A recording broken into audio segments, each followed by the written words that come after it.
కడవరి కాలం అనే మా ఆధ్యాత్మిక కార్యక్రమానికి మిమ్మల్ని అందరినీ ఆహ్వానిస్తున్నాం. శాశ్వతమైన ప్రేమతో మళ్ళీ ప్రేమిస్తున్నారు యేసు ప్రభువారు. మన కొరకు ఆయన సిలువ మీద ప్రాణం పెట్టారు. ఆయన నమ్మిన వారందరికీ ఉచితంగా రక్షణ ఇస్తున్నారు.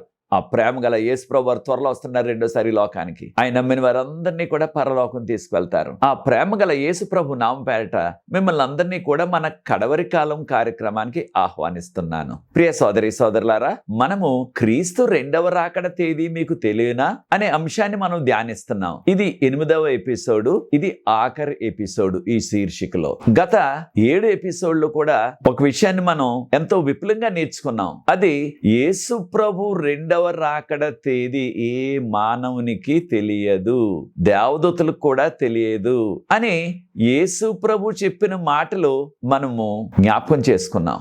దీనిని బట్టి మనం నేర్చుకున్నది, యేసు ప్రభు రెండవ రాకడకు ఏ తేదీని కూడా మనం నిర్ణయించరాదు. ఎవరైనా పెట్టినట్లయితే దాన్ని మనం నమ్మరాదు, మనం నమ్మకూడదు అనే విషయాన్ని కూడా మనం నేర్చుకున్నాం. ఇది నాన్న 7 ఏళ్ల శ్రమకాలం, 7 ఏళ్ల శ్రమకాలం ఈ భూమి మీద. ఆ 7 ఏళ్ల శ్రమకాలంలో ఎవరైతే యేసు ప్రభువుని నమ్మారో వారిని ప్రభు మధ్యాకాశంలోకి తీసుకువెళ్ళిపోతారు. ఆ మధ్యాకాశంలోనే ఉంచుతారు. కనుక వారికి ఏ శ్రమ కూడా అంటదు అనే విషయాన్ని చాలా మంది నమ్ముతున్నారు. ఆ బోధను వాక్యపు వెలుగులో నేర్చుకుందాం. బైబిల్ గ్రంథం ఏం చెప్తుంది ఈ విషయంలో అనే విషయాలు మనం నేర్చుకోబోతున్నాం ఈ దిన వాక్యంలో. ప్రార్థన చేసుకుని ఈ దిన వాక్యంలో మనం కొనసాగుదాం. బైబిల్ గ్రంథం నుంచి నేర్చుకుందాం. ప్రార్థన. పరిశుద్ధ ప్రేమ గల తండ్రి, మమ్మల్ని మా కుటుంబాన్ని మీరు దీవించి ఈ నెలాఖరు వరకు నడిపించారు. వందనాలు చెల్లిస్తున్నాం. నీ ప్రత్యేకమైన కృపతో ప్రభువా, బైబిల్ గ్రంథం నుంచి మీ రెండవ రాకడ తేదీ ఏ మానవునికి తెలియదు, దేవదూతలకు కూడా తెలియదు అని మీరు వివరించిన విషయాలు గత 7 కార్యక్రమాల్లో నేర్చుకున్నాం ప్రభువా. ఈ దినాన్న ఆ మహాశ్రమ కాలం దాని విషయం బైబిల్ గ్రంథం నుంచి మేము నేర్చుకుని మీకు యోగ్యమైన కుమారులుగా కుమార్తెలుగా జీవించే కృప దయచేయమని వాక్యాన్ని వీక్షిస్తున్న ప్రతి వ్యక్తిని ఆశీర్వదించండి, వారి కుటుంబాలను దీవించండి. ఈ పరిచర్య ముందు కొనసాగడానికి ఎవరైతే సహకరిస్తున్నారో వారందరినీ ప్రత్యేకంగా దీవించండి. ఈ లోతైన మర్మాలు తెలుసుకోవటానికి పరలోకపు జ్ఞానాన్ని మాకు ప్రసాదించండి. పరిశుద్ధాత్మతో మమ్మల్ని నింపండి. మీరు రెండవసారి వచ్చినప్పుడు ఎత్తబడే జనాంగంలో మేమందరం ఉండే ఆ కృప మాకు అనుగ్రహించమని యేసు ప్రభు వారి పరిశుద్ధమైన నామమును బట్టి ప్రార్థిస్తున్నాను తండ్రి, ఆమేన్. ప్రియ సోదరి సోదరులారా, దాదాపుగా 99% 99% అంటున్నాం కదా ఇంగ్లీష్లో, క్రైస్తవ విశ్వాసులందరూ కూడా ఈ యొక్క మహాశ్రమ కాలం గురించి నమ్ముతున్నారు. వాక్యాన్ని బోధించేవారు ఈ విషయాన్ని చెప్తున్నారు. ఏ విషయం అది? మహాశ్రమ కాలం వస్తుంది యేసు ప్రభు రెండవ రాకడకు ముందు. అది 7 సంవత్సరాల శ్రమకాలం అని వారు చెప్తున్నారు. బైబిల్ గ్రంథంలో దానికి మూలాధారాలు మనకి కనిపించడం లేదు. ఈ విధంగా మహాశ్రమకాలం వస్తుంది. ఆ శ్రమకాలంలో ప్రభువుని నమ్మిన వారందరూ కూడా ఏ విధమైన శ్రమలు పొందకుండా ప్రభు వారిని రహస్యంగా దొంగవలే వచ్చి తీసుకువెళ్ళిపోయి విశ్వాసుల్ని మధ్యాకాశంలో పెడతారు. ఆ మధ్యాకాశంలో పెట్టినప్పుడు వారికి ఇక ఏ విధమైన శ్రమ కూడా సోకదు. మానవుల ద్వారా కానీ సాతాను ద్వారా కానీ వారికి ఇంకా ఏ కీడు కలగదు. కారణం, వారిని ప్రభు తీసుకువెళ్ళి రహస్యంగా మధ్యాకాశంలో పెట్టేస్తారు అని బోధిస్తున్నారు. అనేక మంది నమ్ముతున్నారు. ప్రియ సోదరి సోదరులారా, మీ విశ్వాసం ఎలా ఉన్నది ఈ యొక్క విషయంలో? బైబిల్ గ్రంథం మనకి ఏమి చెప్తుంది ఈ విషయం గురించి అనే విషయాన్ని మనం నేర్చుకోబోతున్నాం. కారణం, బైబిల్ గ్రంథంలో ఈ 7 సంవత్సరాల మహాశ్రమ అనేది ఎక్కడా చెప్పబడలేదు అనే విషయాన్ని కూడా గత కార్యక్రమంలో నేర్చుకున్నాం. రెండో విషయం, ఈ విషయాలు బోధించే వారిని ఎవరిని అడిగినా సరే దేవుని నమ్ముకున్న వారికి ఏ శ్రమలు అవసరం లేదు. ఆ శ్రమలు పొందకుండానే దొంగవల్లి రహస్యంగా వచ్చి విశ్వాసులందరినీ కూడా ఆయన తీసుకువెళ్ళి మధ్యాకాశంలో ఉంచేస్తారు. ఆ మధ్యాకాశంలో ఉన్నప్పుడు ఇక వారికి ఏ డోకా లేదు. మనుషులు కానీ సాతాను కానీ ఇక వారిని చేరలేరు. కనుక ప్రభు నమ్ముకున్న వారికి అంతా కూడా మేలే జరుగుతుంది అని బోధిస్తున్నారు. అనేక మంది మనం నమ్ముతున్నాం. బైబిల్ గ్రంథం దీని గురించి ఏం చెప్తుంది అనే విషయాన్ని దినాన్ని మనం పరిశోధించబోతున్నాం. ప్రియ సోదరి సోదరులారా, బైబిల్ గ్రంథాన్ని మనం పఠించినట్లయితే దానిలో యేసు ప్రభు నమ్ముకున్న వారికి ఈ లోకంలో అనేకమైన శ్రమలు వస్తాయని యేసు ప్రభు వారే చెప్పారు. యేసు ప్రభు వారు ఈ లోకంలో ఉన్నప్పుడు బోధించారు, సేవకుడు యజమాని కంటే గొప్పవాడు కాదు. ఈ లోకం నన్ను శ్రమ పెట్టింది, మిమ్మల్ని కూడా అనేక శ్రమలకు గురి చేస్తుంది. యేసు ప్రభు మన యజమాని, ఆయన్నే ఈ లోకం ఎంతో శ్రమలు పెట్టి సిలువ వేసేశారు. ఆయన నమ్ముకున్న వారిని, ఆయన అనుసరించే వారిని ఈ లోకం శ్రమలు పెడతాది అని యేసు ప్రభు వారే ఈ విషయాలు చెప్పారు మనకి. యోహాను సువార్త 15:20 ఈ విషయాలు గమనిస్తున్నాం. మరొక విషయాన్ని కూడా మనం గమనించాలా, యేసు ప్రభు నమ్ముకునే వారికి ఒట్టి శ్రమలు మాత్రమే కాదు సుమా, వారికి మరణం కూడా ఈ లోకస్తులు కలుగు చేస్తారు. అనగా మరణశిక్ష కూడా వేసేస్తారు. యేసు ప్రభుకి ఏ రీతిగా అన్యాయంగా ఆయనకు మరణశిక్ష వేసేసి సిలువ వేసేసి చంపేశారో, అదే రీతిగా యేసు ప్రభువును నమ్మి విశ్వాసంగా జీవించాలనుకున్న వారందరికీ కూడా ఈ కడవరి కాల చివరి దినాల్లో రెండవ రాకడకు ముందు అనేకమైన శ్రమలు లోకస్తులు తెచ్చిపెడతారు. వారి యొక్క ప్రాణాన్ని కూడా తీసేస్తారు, వారిని హతం చేసేస్తారు అనే విషయాన్ని బైబిల్ గ్రంథం ఎంతో విపులంగా మనకి బోధిస్తుంది. ఆదిమ సంఘంలో చూసినట్లయితే అనేక మంది యేసు ప్రభుని ఎవరైతే నమ్మారో వారిని సిలువ వేసి చంపేశారు. అనేక మందిని సజీవంగా దహనం చేసేశారు. అనేక మంది విశ్వాసులను సింహాలకు పులులకు ఆహారంగా వేసేశారు. జాన్ హస్ అనే భక్తుడు 1415 జూలై 6 యేసు ప్రభువు నమ్మి బైబిల్ గ్రంథాన్ని బోధించాడని ఆ దినాల్లో ఆయన సజీవ దహనం చేసేశారు. ఆయన చేసిన నేరం ఏదీ లేదు, ప్రభువు నమ్ముకున్నాడు, బైబిల్ గ్రంథాన్ని బోధించాడు. ఆనాటి సంఘం ఆయన ఘోరంగా సజీవ దహనం చేసేశారు. ప్రభువారు ఈ విషయాన్ని కూడా ముందుగానే మనకు హెచ్చరిక చేశారు. యోహాను సువార్త 16:2 మనం గమనించినట్లయితే, మిమ్మల్ని ఆ యొక్క సమాజ మందిరంలో నుంచి వెలివేస్తారు. అనగా అన్యులు కాదు ఈ పనులు చేసేది, ఖచ్చితంగా విశ్వాసులమని చెప్పుకుంటున్న వారే చేస్తారు. సమాజ మందిరం అంటే విశ్వాసులు ఆరాధించే ఆ స్థలాన్ని సమాజ మందిరం అన్నారు క్రొత్త నిబంధనలో. ఇంగ్లీష్లో సినగోగ్ అన్నారు. అక్కడి నుంచి మిమ్మల్ని వెలివేసేస్తారు. అంటే అన్యులు కాదు కదా, ఖచ్చితంగా విశ్వాసులే వారు. యోహాను సువార్త 16:2 ఆఖరి భాగం గమనించినట్లయితే, ఒక సమయం వస్తుంది, ఆ సమయంలో ఎవరైతే విశ్వాసుల్ని హతం చేసేస్తారో వారు నేను దేవుని సేవ చేస్తున్నాను అని అనుకుంటారట. అనగా విశ్వాసుల్ని మట్టు పెట్టేస్తే వారు అనుకునే ఉద్దేశం ఏంటి, నేను ఈ రీతిగా వీరిని అంతం చేసేయటం వల్ల దేవుని పరిచర్య చేస్తున్నాను, దేవుని సేవ చేస్తున్నాను అనుకుంటారట. కనుక ప్రియ సోదరి సోదరులారా, క్రొత్త నిబంధనలో సౌలు గారు తర్వాత పౌలుగా మారిపోయారు. ఆయన కూడా అదే అనుకున్నారు కదా. అనేక మంది ఆదిమ క్రైస్తవులను ఆయన హింసించారు. స్టెఫను రాళ్లతో కొట్టించిన వారిలో ప్రాముఖ్యుడు ఆయన. ఆయన అనుకున్నాడు, ఈ విధంగా చేయటం నేను ప్రభు సేవ చేస్తున్నాను, ప్రభు పరిచర్య చేస్తున్నాను అనుకున్నాడు ఆయన. అదే విషయాన్ని కడవరి కాల చివరి దినాల్లో కూడా విశ్వాసుల్ని హతం చేసేస్తే నేను ప్రభు సేవ చేస్తున్నాను అని అనుకుని తృప్తి చెందుతారని ప్రభువారు ముందుగానే మనకు హెచ్చరించారు. కనుక ప్రియ సోదరి సోదరులారా, రెండవ రాకడకు ముందు ఖచ్చితంగా మహాశ్రమలు వస్తాయి విశ్వాసులకు. మరికొన్ని విషయాలు చెప్తూ మహాశ్రమ కాలం గురించి, రెండవ రాకడకు ముందు వచ్చే ఆ శ్రమకాలం ఈ భూమి పుట్టినది మొదలు ఎప్పుడూ కూడా అటువంటి శ్రమకాలం రాలేదు, ఇక భవిష్యత్తులో ఎప్పుడు అటువంటి శ్రమకాలం రాబోదు అని ప్రభువారు ముందుగానే హెచ్చరించారు. అంటే మహాశ్రమకాలం, ఇంగ్లీష్లో దీన్నే ట్రిబ్యులేషన్ అంటున్నారు. అయితే యేసు ప్రభువారు 7 సంవత్సరాలని చెప్పలేదు సుమా. ఈ యొక్క శ్రమకాలం ఎంతకాలమో చెప్పబడలేదు, కానీ మహాశ్రమకాలం వస్తుంది. మత్తయి సువార్త 24:21 ఈ విషయాన్ని మనం గమనిస్తున్నాం. మహాశ్రమకాలం వస్తుంది, ఇక ఎప్పుడు రాలేదు ఇంతవరకు కూడా, భవిష్యత్తులో అటువంటి మహాశ్రమకాలం రాబోదు. ఇది రెండో రాకడ ముందు వస్తుంది. అయితే మరో విషయాన్ని కూడా గమనించండి యేసు ప్రభు మాటల్లోనే, రాబోవు శ్రమకాలం ఎప్పుడు రెండవ రాకడకు ముందు వచ్చే ఆ శ్రమకాలం. ప్రభువారు అన్నారు, ఆ శ్రమకాలాన్ని కుదించకపోయినట్లయితే, ఆ శ్రమకాలాన్ని తగ్గించకపోయినట్లయితే ఎవ్వరు కూడా బ్రతకరు.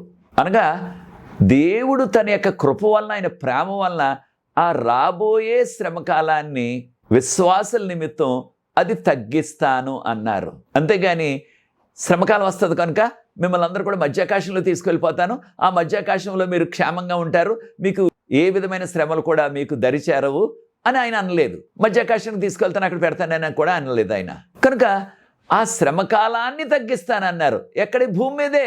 మత్తయి సువార్త 24:22 ఏర్పరచబడిన వారి నిమిత్తం ఆ శ్రమకాలాన్ని నేను తగ్గిస్తాను, కుదిస్తాను. ఇంగ్లీష్లో ఐ విల్ షార్టెన్ ఇట్ అన్నారు. కనుక ప్రియ సోదరి సోదరులారా, ఈ యొక్క శ్రమకాలం అన్నది రెండవ రాకడకు ముందు జీవించే ప్రతి విశ్వాసి కూడా ఈ భూమి మీద ఎక్కడ నివసించినప్పటికీ ఖచ్చితంగా వారికి శ్రమకాలం వస్తుంది. ఇది లోకమంతా వస్తుంది, ఏదో ఒక ప్రాంతానికే పరిమితము కాదు. యేసుప్రభు ఎక్కడ కూడా మనకి బైబిల్ గ్రంథంలో శ్రమకాలం వస్తుంది, మీకు ఏ డోకా ఉండదు, మిమ్మల్ని మధ్యాకాశానికి తీసుకువెళ్ళిపోతాను, నన్ను నమ్ముకున్న వారికి ఏ శ్రమ రానివ్వను అని ఎప్పుడు కూడా ఆయన బోధించలేదు. ఈ విషయాన్ని మనం గమనించాలా. అయితే ఈ 7 సంవత్సరాల మహాశ్రమకాలమును గురించి బోధించేవారు దీన్ని ఇంగ్లీష్లో ట్రిబ్యులేషన్ అంటారు. ఆయన రహస్యంగా తీసుకెళ్ళిపోతారు. 7 సంవత్సరాల ప్రారంభంలో 7 సంవత్సరాలు ఈ భూమి మీద మహాశ్రమ వచ్చేస్తుంది. దేవుని నమ్ముకున్న వారు మధ్యాకాశంలో ఉంటారు కనుక వారికి ఏ శ్రమ రానే రాదు అని వారు చెప్తున్నారు. బైబిల్ గ్రంథంలో మనకి ఇది లేదు, ప్రభు ఎక్కడ చెప్పలేదు. ఇది మనుషుల ఉద్దేశం, మానవుల ఉద్దేశం. ప్రభువారేమో ఆ శ్రమకాలం వస్తుందని ఆయన చెప్పారు. ఇంకో విషయాన్ని కూడా చూడండి. యేసు ప్రభువారు అన్నారు, ఈ శ్రమకాలం వచ్చినప్పుడు మీరు పర్వతాలకు వెళ్ళిపోండి. కొన్ని ప్రాంతాల్లో కొండలు అంటున్నాం, పర్వతాలు ఇంగ్లీష్లో మౌంటైన్స్ అంటున్నారు. ఆ పర్వతాలకు వెళ్ళిపోండి అన్నారు. అంతేగాని నేను వచ్చి మిమ్మల్ని రహస్యంగా వచ్చి మధ్యాకాశానికి తీసుకెళ్ళిపోతాను, మీకు ఏ డోకా ఉండదు అని చెప్పలేదు. పర్వతాలకు వెళ్ళిపోండి. కాను గ్రామాల్లో, పట్టణాల్లో, నగరాల్లో ఉన్నట్లయితే మిమ్మల్ని ఆ శ్రమలకు గురి చేస్తారు కనుక మీరు పర్వతాలకు వెళ్ళిపోండి. ఈ విషయం మనం మత్తయి సువార్త 24:16 గమనిస్తున్నాం. వెంటనే మనకు వచ్చే ప్రశ్న ఏమిటంటే, మనం ఎప్పుడు వెళ్ళిపోవాలా ఆ పర్వతాలకు, ఆ కొండలకు, ఆ మౌంటైన్స్కి ఎప్పుడు వెళ్ళిపోవాలా అనే ప్రశ్న వస్తుంది. ప్రపంచం అంతటా కూడా వచ్చే శ్రమకాలం ఒక ప్రాంతానికే పరిమితము కాదు. ఎప్పుడు వెళ్ళిపోవాలి మనం అంటే బైబిల్ గ్రంథంలో దానికి కూడా మనకు జవాబు ఉన్నది. ఎప్పుడైతే 666 అనే మృగం ముద్ర ప్రవేశపెట్టబడుతుందో, 666 అనే ముద్ర, అప్పుడు అదే మనకి గుర్తు. మనం నివసిస్తున్న ఆ గ్రామాన్ని, ఆ పట్టణాన్ని, ఆ నగరాన్ని విడిచిపెట్టేసి మనం దగ్గరలో ఉన్న ఆ పర్వతాలకు, ఆ కొండలకు వెళ్ళిపోవాలా. ఇది ప్రభువు చెప్పిన మనకి హెచ్చరిక. దీన్ని ప్రకటన గ్రంథం 13:16 ప్రకటన గ్రంథం 13:16 మనం గమనిస్తున్నాం. వారు గొప్పవారైనా పేదవారైనా, చదువుకున్నా చదువు లేకపోయినా, వారు ఎంతటి పలుకుబడి ఉన్నప్పటికీ అందరూ కూడా ఆ మృగం యొక్క ముద్రను వేయించుకోవాలా. ఆ ముద్రను వేయించుకోకపోతే మనం కొనటానికి లేదు అవకాశం, అమ్మటానికి అవకాశం లేదు. మానవులుగా మనం ఉన్న ప్రాంతంలో ఆ యొక్క మార్కెట్ అంటున్నాం ఇంగ్లీష్లో, ఆ యొక్క బజారు, లేకపోయినట్లయితే కొన్ని ప్రాంతాల్లో సంత అంటున్నారు. అక్కడ కూరగాయలు, మనకు కావాల్సిన పండ్లు ఇవన్నీ కూడా అమ్ముతారు కనుక అక్కడికి వెళ్ళి కొనుక్కుంటాం. అలాంటి కొనటానికి కానీ అమ్మటానికి కానీ మన యొక్క తెలుగు బైబిల్ తర్జుమాలో క్రయ విక్రయములు చేయుటకు అన్నారు. అంటే అమ్మటానికి, కొనటానికి అవకాశం లేదు. ఏది లేకపోతే ఆ యొక్క 666 ముద్ర లేకపోతే. ఇవి నా మాటలు కాదు, చూడండి ప్రకటన గ్రంథం 13:17 ఈ విషయాలు చెప్పబడ్డవి మనకి. అయితే ఇక్కడ చెప్పబడ్డది ఆ మృగము యొక్క ముద్ర. ఆ మృగము యొక్క ముద్ర వేసుకోవాలా. అయితే మృగం అంటే ఎవరు అనే విషయాన్ని కూడా మనం గమనించాలా.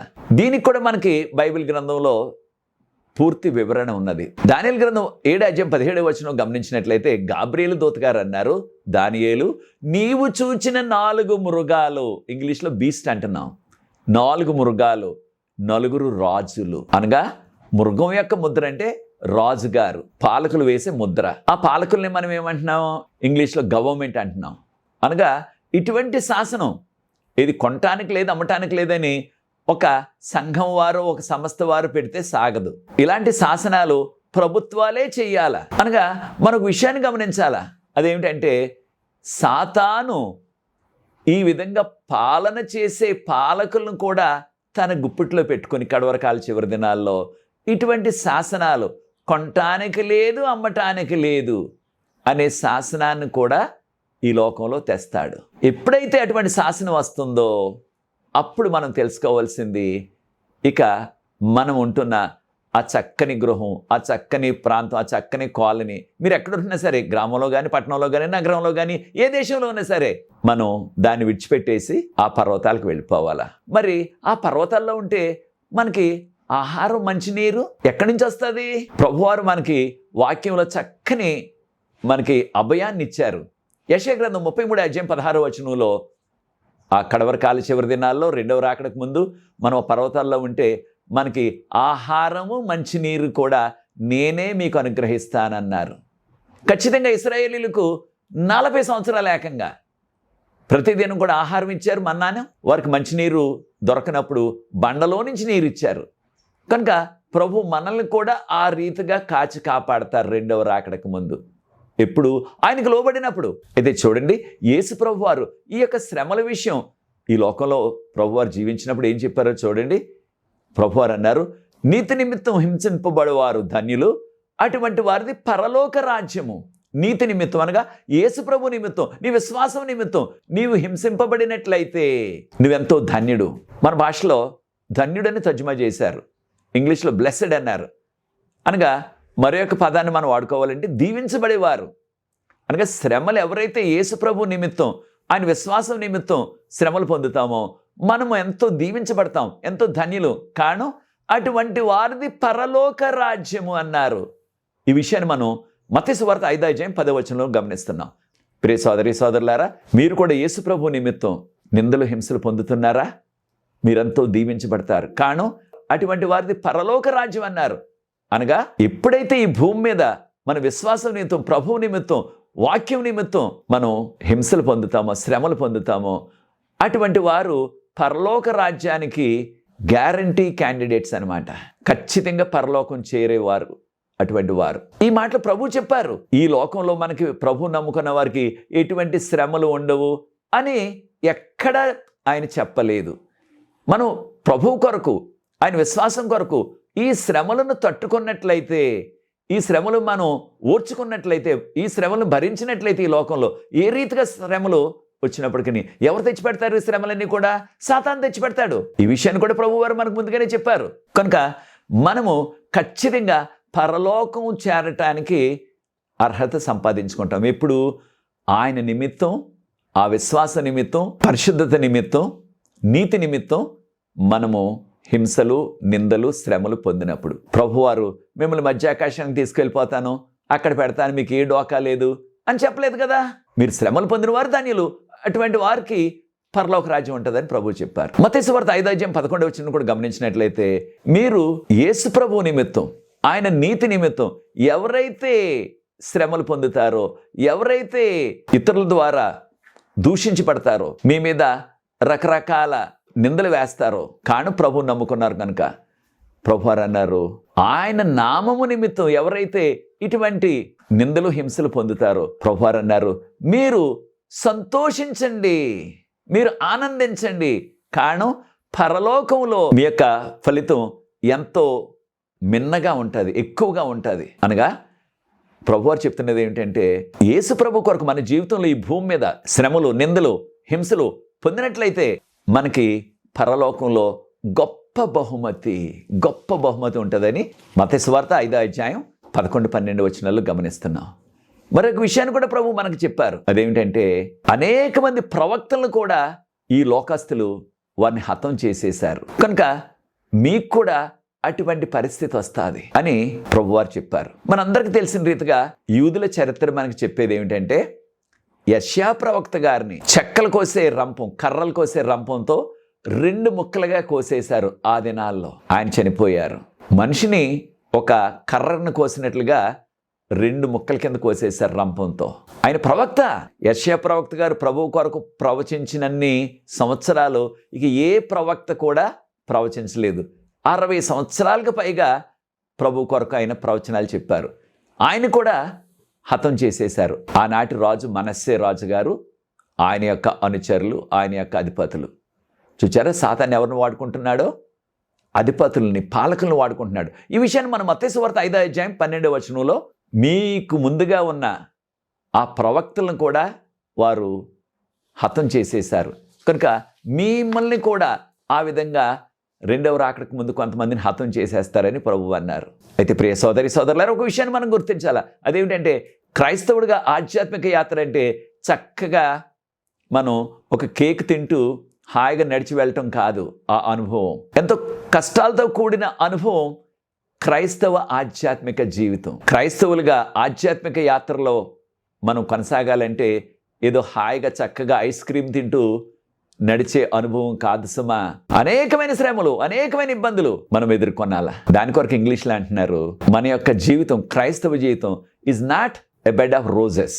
అనగా ఒక క్రైస్తవ అనుభవం, క్రైస్తవులుగా ఈ లోకంలో మనం సాగించే ఆ ఆధ్యాత్మిక యాత్ర పూల పాన్పు కాదు. గులాబీలు చూడటానికి చాలా అందంగా ఉంటాయి, కానీ వాటికి ముళ్ళు ఉంటాయి. అలాగే క్రైస్తవ జీవితంలో కూడా అనుదినం కూడా అనేకమైన సవాళ్ళు, ముఖ్యంగా కడవరకాల చివరి దినాల్లో అనేకమైన శ్రమలు మనం ఖచ్చితంగా పొందాలి. ఇది ప్రభు ముందుగానే మనకు చెప్పారు, అంతేగాని మీకు ఏ డోకా లేదని చెప్పలేదు. చాలా విచారం ఏంటంటే ఈ దినాల్లో అనేక మంది బోధిస్తున్నారు ఏమని, దీన్నే ఇంగ్లీష్లో ప్రాస్పారిటీ గాస్పుల్ అంటున్నారు. అనగా యేసు ప్రభు నమ్ముకున్నట్లయితే నీకున్న ఇబ్బందులన్నీ పోతాయి, నీకున్న అప్పులన్నీ తీరిపోతాయి, నీకున్న అనారోగ్యం పోతుంది, నీకు అంతా కూడా మేలే జరుగుతుంది, క్షేమమే జరుగుతుంది, ప్రభుని నమ్ముకో అంటున్నారు. అది సరికాదు ప్రియ సోదరి సోదరులారా. యేసు ప్రభు నమ్ముకున్న వారికి అనేకమైన సవాళ్లు సాతాను తెస్తాడు. మనందరికి తెలుసు యోబు గారికి ఎన్ని శ్రమలు, ఎన్ని కష్టాలు సాతాను తెచ్చిపెట్టాడు ఈ లోకంలో. అయితే యోబు గారి యొక్క సాక్ష్యం చూడండి. ఆయన ఏమంటున్నారు, యోబు గ్రంథం 23:10 శోధింపబడిన మీదట నేను సువర్ణంగా మారిపోతాను, అంటే బంగారంలాగా మారిపోతాను. అనగా శోధనలు, ఈ శ్రమలు ఖచ్చితంగా అవసరం.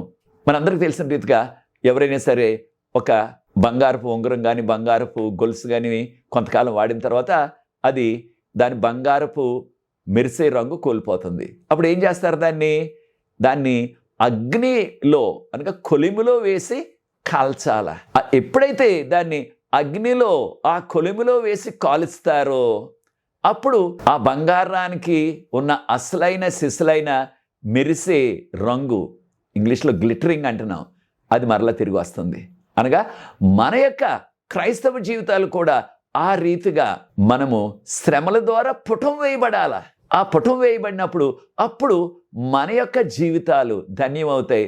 మనకి కూడా అసలైన సిసలైన క్రీస్తులో ఉన్న స్వభావం మనకు కూడా వస్తుంది. కనుక ప్రియ సోదరి సోదరులారా, మన యొక్క జీవితాలు ఈ శ్రమలనే కొలిమి ద్వారా పుటం వేయబడినప్పుడు అప్పుడు మనం ఆ శోధనల తర్వాత, ఆ శ్రమల తర్వాత యోబు గారు చెప్పినట్లుగా సువర్ణంగా మెరిసే బంగారంలాగా మారిపోతాం. ఆధ్యాత్మికంగా సుమా అనగా సాదృశ్యంగా అంతటి పరిపూర్ణత మనకు వస్తుంది. కనుక ప్రియ సోదరి సోదరులారా, ఈ విషయాన్ని మనం గుర్తించి ప్రభువారు ముందుగానే మనకు హెచ్చరిక చేశారు.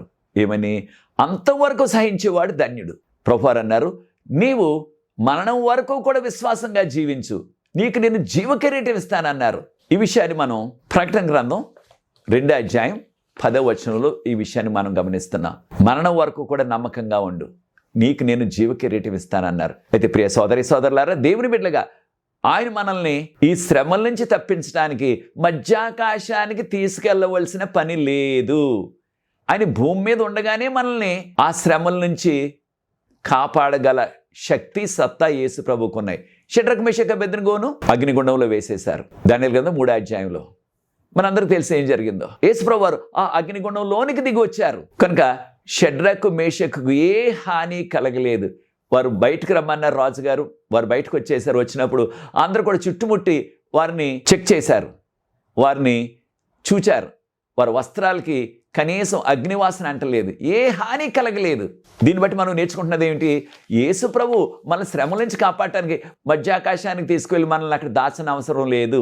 ఈ భూమి మీద ఉండగానే ఎటువంటి శ్రమ సాతాను తెచ్చినప్పటికీ దాని నుంచి మనల్ని తప్పించగలరు. అదే రీతిగా దానియేలు గ్రంథం 6 దానియేలును సింహాల బోన్లో వేసేశారు. రాత్రంతా సింహాలతో ఉన్నప్పటికీ ఏ హాని సింహాలు ఆయనకు కలుగు చేయలేదు.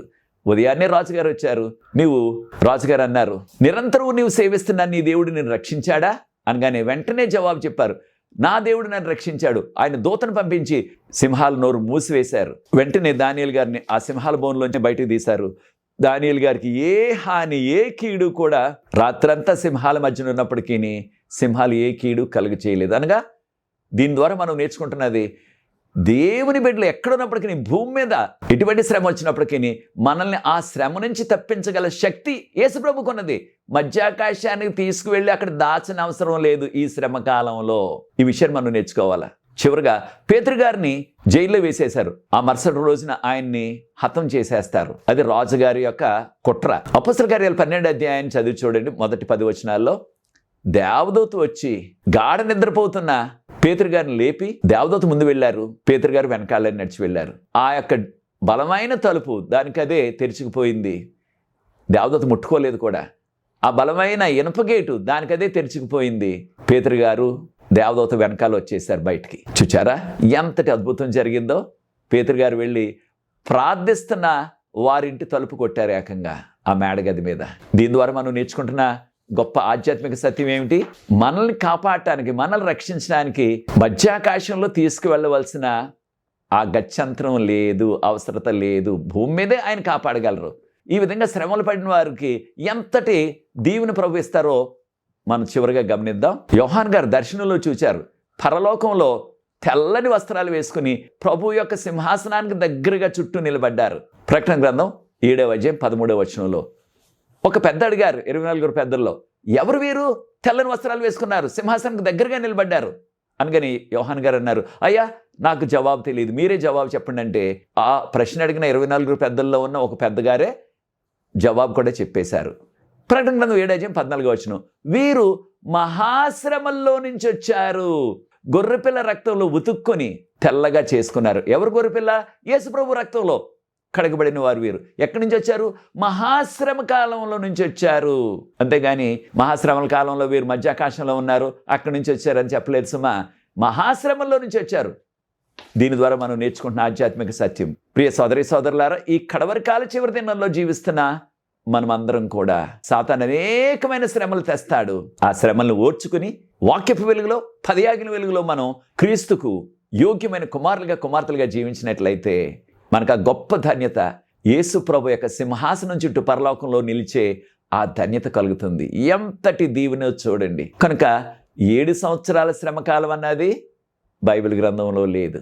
విశ్వాసులందరూ కూడా శ్రమలు పడనవసరం లేదు, వారిని తీసుకువెళ్ళి మధ్యాకాశంలో ప్రభు ఉంచుతారు అనేది కూడా బైబిల్ గ్రంథంలో లేదు. అది కొంతమంది మానవులు అనుకుంటున్న ఊహ మాత్రమే.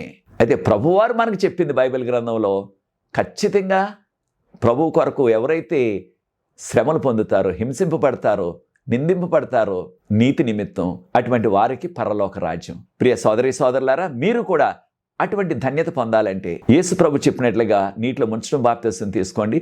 వాక్యపు వెలుగులో, ఆజ్ఞల వెలుగులో జీవిద్దాం. మనం నమ్మేది ఏదైనా, బోధించేది ఏదైనా వాక్యంలో ఉంటే దానిని చెప్పుదాం. వాక్యంలో లేకపోయినట్లయితే దానిని మనం పట్టించుకోవద్దు, దాని జోలికి మనం వెళ్ళొద్దు. కనుక యేసు ప్రభు 2వ రాకడ తేదీ ఎవరికీ తెలియదు. యేసు ప్రభు త్వరగా వస్తున్నారు. ఆయన రాకడ కొరకు మనం సిద్ధపడదాం. ఆయన రాకడకు ముందు వచ్చే ఈ మహాశ్రమల్లో కూడా ఆయనే మనల్ని కాపాడి నడిపిస్తానని మనకు వాగ్దానం చేశారు. దానియేలు గ్రంథం 12వ అధ్యాయం 1వ వచనంలో ఆయన గ్రంథంలో ఎవరైతే వారి పేర్లు ఉన్నవో వారిని ఆయన విడిపిస్తారు, వారికి తోడుగా ఉంటారని మనకు వాగ్దానం. అటువంటి ధన్యత నీకు కావాలంటే నాతో ఏకీభవించండి. ప్రార్థించి ఈ యొక్క ఆఖరి ఎపిసోడు ఈ అంశంలో ముగిస్తాను. ప్రార్థన. పరిశుద్ధ ప్రేమ గల మా తండ్రి, మమ్మల్ని, మా కుటుంబాన్ని, మా సంఘాలను మీరు దీవించి వాక్యంలో ఉన్న విషయాలు గత 8 ఎపిసోడ్లో నేర్చుకునే కృప మాకు దయచేశారు. ప్రభు, ఈ విషయాలు మేము నేర్చుకున్నాం.